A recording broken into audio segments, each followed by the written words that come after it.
everyone, I'm Georgia and this is The Sound of Georgia. Well, as most of you know, or can at least probably guess, The Sound of Music was not a film first. It was a stage musical. But in the past 54 years since the movie came out, there have been quite a few changes to the musical, all because of the film. Today we're going to talk about those. Most of the changes are just little details here and there. There are some key differences in the plot between the film and the musical. The plot remains largely untouched. No matter how many details they've changed, the plot is always the same. It's always what it was before the film came out. Both the musical and the film have very different tones. At least, that's what I think from a totally not educated perspective. I feel like the film's much more a musical drama than a musical comedy, which seems to be what the stage version is. At least that's what I would call it.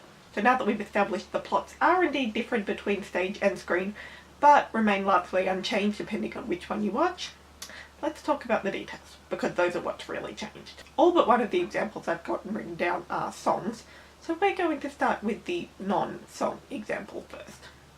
And that is Elsa. In the original stage production, Elsa was just called Frau Schrader rather than the Baroness. They turned her into a Baroness for the film and actually changed her character quite a lot. But that doesn't change in the show. In fact, she's never actually referred to as the Baroness in the show. But check the programs, she's always listed as the Baroness there. Moving on to the songs, the first one we're going to talk about is Something Good. Something Good was written specifically for the film. In the stage version, the duet Maria and Georg sing is called An Ordinary Couple. And for the film, this was changed for reasons. Since Hammerstein had actually died in 1960, this is one of the songs that Richard Rodgers wrote all by himself. The other was I Have Confidence. But he did have a bit of help with that one. And we'll get back to I Have Confidence. But as far as the duet goes now, Something Good has pretty much replaced An Ordinary Couple, to the point where people don't even really remember what it is at all. Though I suppose people who only know about the movie wouldn't know about How Can Love Survive or No Way to Stop It either. I have seen 6 different productions of the stage version. The London Palladium production when it came to Australia in 2015, NBC Live, ITV Live, My High School, and 2 other high school productions that I watched on YouTube. Links to both of them in the down below. Out of those 6 productions, only one of them, which is one of the ones linked in the down below, sang An Ordinary Couple. The thing with this moment is, it's kind of hard to say which song is better. Personally, I prefer Something Good, but that's because I was raised on the film. But even then, I couldn't tell you whether I think An Ordinary Couple is technically a better song. So it's not as if they replaced it because, oh, there's this new song and it's better than the old one. No, they replaced it because the movie was as big as it was. Moving on, now we're going to talk about I Have Confidence. I Have Confidence appears in the London Palladium production, but I don't know if it appears anywhere else. I wouldn't be surprised if there's at least one other production that contains it, but I don't know which one that would be. It's the only one out of the 6 I saw that contains it. And probably with good reason. I Have Confidence just does not work on stage. I made a whole video about that, click the card. Nevertheless, even if it only finds its way into 1 out of 10, or even less, productions, it's in there because it exists, and it exists because it's in the film. Next up we have My Favourite Things and The Lonely Goat Herd, and these go hand in hand.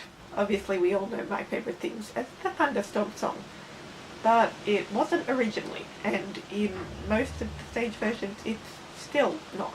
On stage, My Favourite Things is a duet between Maria and the Reverend Mother right before Maria leaves for the villa. You know, when I Have Confidence doesn't happen.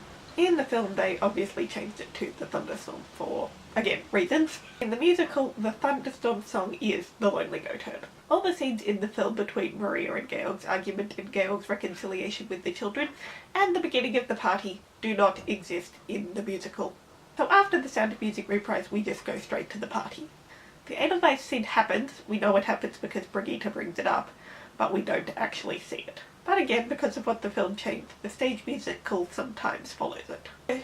So while the stage version Thunderstorm song is The Lonely Goat Herd for the most part, I've heard there were a couple instances where they changed it to My Favourite Things and put The Lonely Goat Herd during the festival.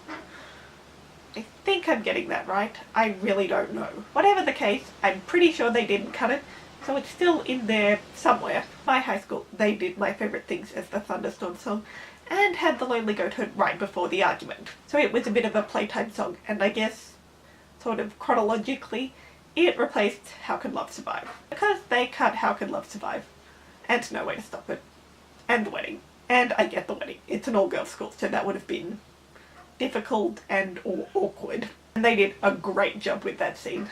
There were girls playing puppets and it was just awesome. But again, it was all like that because of the movie. From my point of view, it seemed like it was really trying to be the movie within the confines of the musical, which doesn't always work. And when I did Grease, we really had to push for the teacher to let us do You're the One That I Want, because it wasn't in the original musical. So I just think that proves even more the scope of the film and the impact it had on the musical. And I'm pretty sure most productions nowadays would have Maria with a blonde page boy, Julie-esque style haircut. To be fair, only one out of the 6 I've mentioned, the London Palladium production, had Maria having hair like that, which is actually one of the things I love the most about ITV Live. Click the card for the review. I love how different it looks. And while I may have just disproved the point I just made all in the same sentence, I don't know if high school productions should be set to the same standards regarding costumes. But the other 2 professional ones in question were the live versions. I'm pretty sure most stage versions would have her with this haircut, though I don't think this is nearly as big as any of the other examples I've brought up. Overall, everything that's been changed are tiny little details. The plot is still what it was before the movie came out. Even switching songs around like they sometimes do with My Favourite Things and The Lonely Goatherd doesn't really affect the plot at large. But what they do change, and as this video has shown, it's mostly the songs. They are changed because of the movie and are much closer to what is in the movie than was in the original show. And that's everything I've got for you today, guys. I hope you enjoyed. Let me know in the comments, did you know about any of these differences? What's your favourite, or if you haven't seen the show, which one do you like the sound of the most? Personally, my favourite is Something Good. In the film and any production of the musical, that scene is my favourite, and An Ordinary Couple really doesn't do much for me. But let me know your thoughts. Feel free to like and subscribe, and I'll see you in my video next week. So long, farewell!